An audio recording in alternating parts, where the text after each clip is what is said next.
parler du tome 19 de l'Attaque des Titans de Hajime Isayama.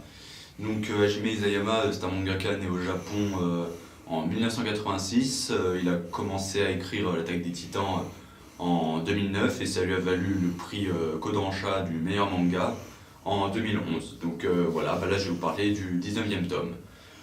Donc alors l'histoire de ce manga, c'est le monde a été envahi par les titans, c'est des monstres à apparence humaine mais qui sont gigantesques et qui ont une seule ambition dans la vie, c'est manger des humains.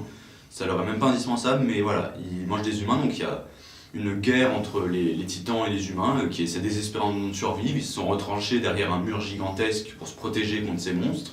Mais un jour, il y a un monstre gigantesque, environ 80 mètres de haut, qui a cassé le mur. Et donc voilà, depuis ce moment-là, c'est un peu une bataille pour la survie de chaque instant des quelques humains qui restent face à tous les titans. Donc voilà, et puis on va suivre le héros qui s'appelle Eren. Voilà, Eren, on va lui suivre le héros avec ses amis, voilà, qui va intégrer le bataillon d'exploration, c'est-à-dire une unité d'élite un peu qui explore un peu le monde pour tenter de comprendre d'où ils viennent, voilà. Et donc on va suivre ça tout le long de l'histoire.